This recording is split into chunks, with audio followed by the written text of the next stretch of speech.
Israel మీద Hamas అమానుష కృత్యానికి October 7న ఏడాది పూర్తయిన సందర్భంలో అటు ఇజ్రాయిల్ ఇటు హమాస్ పరస్పరం దాడులు చేసుకున్నాయి.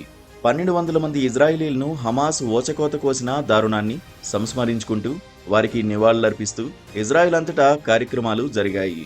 హమాస్ ఘాతకానికి ప్రతీకారంగా మరో 20 రోజుల్లో ఇజ్రాయిల్ ఆరంభించిన గాజా యుద్ధంలో అధికారికంగానే 50,000 మంది మరణించి లక్షలాది మంది నిరాశ్రయులైన అంశాన్ని ప్రపంచం అంతగా స్మరించుకున్నట్టు లేదు.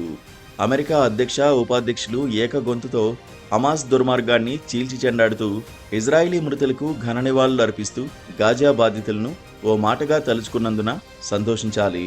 అదే చేత్తో ఇజ్రాయెల్కు ఎటువంటి ఆంక్షలు, నియమాలు, నిబంధనలు లేని ఆర్థిక, ఆయుధ మద్దతును కూడా నెతన్యాహుకు బైడెన్ పునరుద్ఘాటించారు.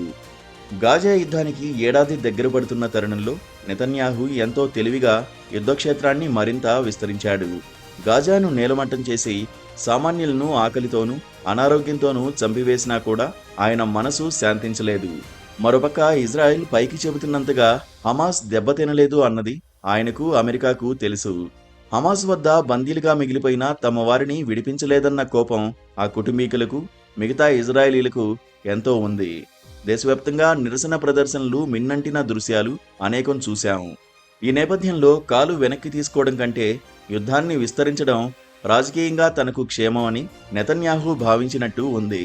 హిజ్బుల్లా వైపు ఇజ్రాయెల్ అడుగులు పడగానే ఆయన ఇరాన్ మీదకు గురిపెడుతున్నాడని అందరికీ అర్థమైంది. తన అద్భుతమైన సాంకేతిక సామర్థ్యంతో పేజర్లు, వాకీటాకీల పేల్చివేత వంటి అనైతిక విధానాల్లో హిజ్బుల్లా బలగాన్ని తీవ్రంగా దెబ్బతీసిన తర్వాత ఆ సంస్థ అధినాయకుడు హసన్ నస్రల్లాను అంతం చేయడంలో ఇజ్రాయిల్ విజయం సాధించింది. వైమానిక దాడులతో లెబనాన్ను నాశనం చేయడమే కాక లెబనాన్లోకి ఇజ్రాయిల్ యుద్ధ ట్యాంకర్లు చొరబడుతున్న తరుణంలో పాత కక్షలన్నీ కట్టగట్టి 6 నెలల తర్వాత మరోమారు ఇరాన్ ఇజ్రాయిల్ మీదకు క్షిపణులను ప్రయోగించింది. హమాస్, హిజ్బుల్లాల తర్వాత ఇరాన్ పాలకుల పనిపట్టడమే తన లక్ష్యమని నెతన్యాహు అంతర్జాతీయ వేదికల మీద వీరంగం వేస్తుంటే ఇరాన్ సహనంగా ఉండడం అసాధ్యం.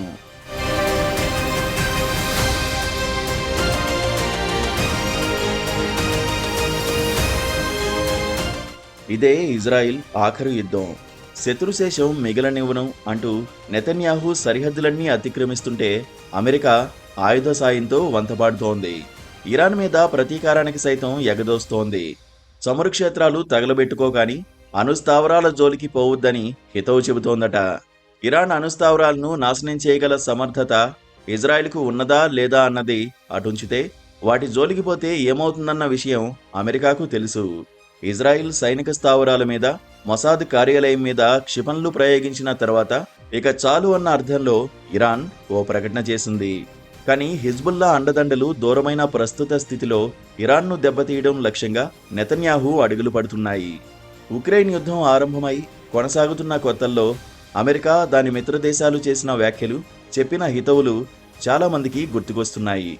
దేశాలు, సార్వభౌమత్వం, సరిహద్దులు, చొరబాట్లు వంటి మాటలు అనేకం బైడెన్ నోట విన్నాం. ఒక ఆసుపత్రి మీద రష్యా దాడి జరిగి కొందరు పిల్లలు చనిపోయినందుకు ఉక్రెయిన్ అధినేత యావత్ ప్రపంచాన్ని తిట్టిపోశాడు. కానీ కేవలం సామాన్యులు, అధికంగా మహిళలు, 3/4 మంది పిల్లలు నిర్దాక్షిణ్యంగా ఊచకోతకు గురైన గాజా యుద్ధం మాత్రం అమెరికాకు అమానవీయంగా కనిపించలేదు. గాజాను స్వాధీనం చేసుకుని లెబనాన్ను కూడా గాజాలాగా మార్చడానికి ఉత్సాహపడుతున్న ఇజ్రాయెల్కు అమెరికా వెన్నంటి నిలిచింది. ఇరాన్ మీద క్షిపణులు కురిపించడానికి గ్రీన్ సిగ్నల్ ఇచ్చింది. ఆత్మరక్షణ హక్కు పేరిట ఇజ్రాయెల్ సాగిస్తున్న ఈ ఊచకోత ఇప్పట్లో ఆగేది కాదు. చిచ్చు వేగంగా విస్తరిస్తూ ప్రాంతీయ యుద్ధం పరిధిని దాటిపోయే ప్రమాదం సమీపంలోనే కనిపిస్తోంది.